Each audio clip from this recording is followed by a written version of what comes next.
سوال یہاں پر یہ ہے کہ لوگ کہتے ہیں مسلمانوں کی غربت کی حالت مذہبی علم ہے، کیا یہ صحیح ہے؟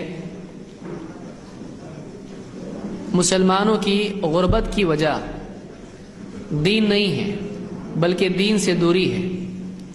اور اسی طرح سے دنیاوی علوم میں ان کی پستی ہے۔ آج مسلمان دین سے بھی دور ہیں، اس کی وجہ سے اخلاقی اعتبار سے گراوٹ مسلمانوں میں دکھائی دیتی ہے۔ دنیا کی قومیں آپ دیکھیے، چاہے وہ امریکہ ہو یا جاپان ہو یا کوئی اور ملک ہو، وہاں پہ آپ کو دکھائی دے گا کہ ورک ایتھکس کے اعتبار سے زبان کی اہمیت کے وعدے کو نبھانا اور اسی طرح سے محنت کے بالکل ڈیڈ لائنز کا خیال رکھنا اور اس طرح سے بہت ساری چیزیں ہیں،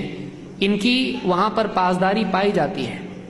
لیکن مسلمانوں کے ہاں بہت سارے مسلمان ان چیزوں کا لحاظ نہیں کرتے ہیں۔ کتنے میکینک ہیں، آپ ان کے پاس جائیں، کہیں کل آ جائیے کام ہو جائے گا، لیکن آپ ہفتہ بھر مہینہ بھر چلتے رہیں وہ آپ کا کام نہیں کرے گا۔ کتنے قرض لینے والے ہیں،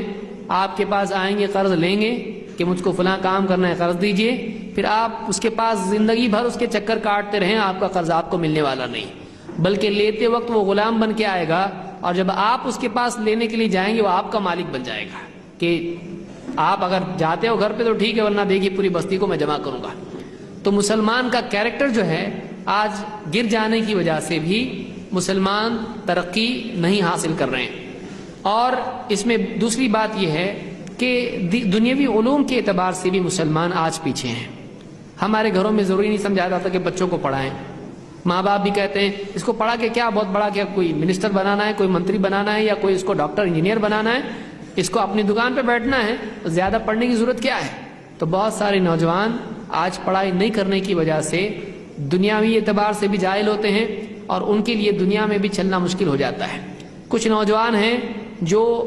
ماں باپ کی لاپرواہی کی وجہ سے یا غربت کی وجہ سے بھی آگے نہیں پڑھ پاتے ہیں، اور اس کی وجہ سے وہ نقصان ان کو ہوتا ہے۔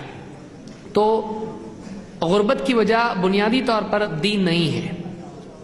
نہیں ہے بلکہ مسلمانوں میں شعوری اعتبار سے مقصد کے علم کی کمی، کہ ہمارا مقصد کیا ہے زندگی کا، یہ مقصد کا شعور نہیں ہے،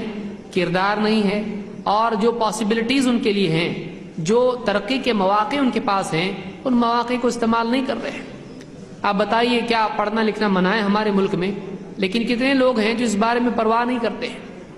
تو ایجوکیشن کی کمی بھی بہت بڑا سبب ہمارے یہاں پر ہے ترقی نہیں کرنے کا۔